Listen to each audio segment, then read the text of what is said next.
Alright, ntandise munnange ate n'omukyala Rema Namakula bannange omukyala munnange ate abadde ayaka.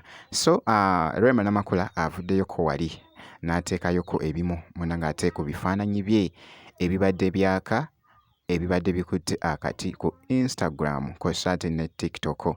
So Rema Namakula kinajjukirwa nti yakamala okuvaayo munnange ate n'ayirizinga oluyimba munnange ate olupya wano. Jjukira nti nno nakugamba nti akagambo ako wano atera nnyo oluusi kasita abeera ng'akola statement atera nnyo ogamba nti no Rema wano. Kakati nno era nga ka statement ako yakakozeemu munnange ate tayito y'oluyimba lwe wano. Naye muganda wange oluyimba lulimu omukwano.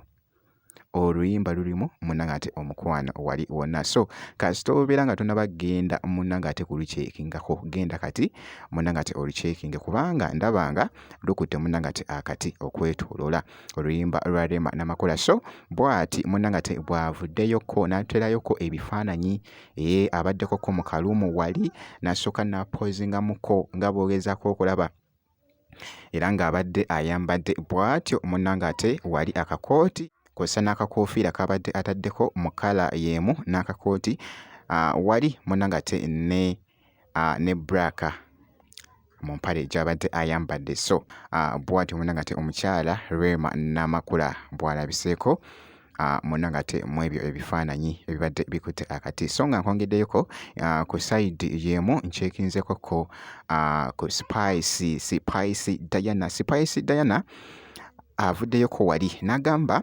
akakasizza n'agamba nti nno Wednesday mornings for what wano for my office okategedde Spice Diana. So bw'atyo munnange ate n'obubaka obwo bw'abadde atadde ku bino ebifaananyi abadde ayambadde bw'atyo ebiseera ebisinga nti nno omanyi nti bw'oba oyambadde ekintu ofuba nnyo okulaba ng'ate ne kkala z'oteekako ate nga zimaakinga. So ne Spice Diana kyakoze munnange ate wano mu bifaananyi esayidi nkugambye nti abadde mu ofiisi nga bw'ogezaako munnange ate okulaba wabula ku sayidi y'emu kw'ossa n'akacupa ak'amazzi amazzi gano munnange ate aga Spice.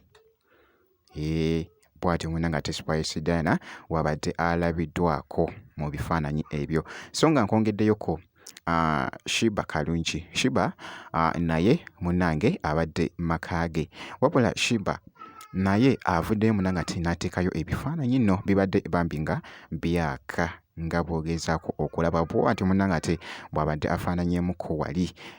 Abawagizi be munnange ate babadde basanyufu omulabako na kw'ossa na bino ebifaananyi by'abadde abateereddeyoko wali munnange ate ku mutimbagano naddala ku mukutu ogwa TikTok, Facebook wali wonna muganda wange kibadde kitambwira ddala bulungi nnyo omukyala munnange ate Shiba Kalungi. So ku sayidi y'emu n'omukyala Shiba ku luyimba olukyatambula lwe luyimba lwe munnange ate Dare. So lukyatambula tannaba kubeera nga afulumya munnange ate oluyimba olulala wali. So byonna ebinaatambula munnange ate ku Shiba nja kubeera nga munnange ate nga nkutegeeza ebinaafaayo. Ky'olina okukola kusigala nga weekuumidde ku Jaminat Yogi naye ng'osubscribinze ebisigadde byonna munnange ate obitwekere.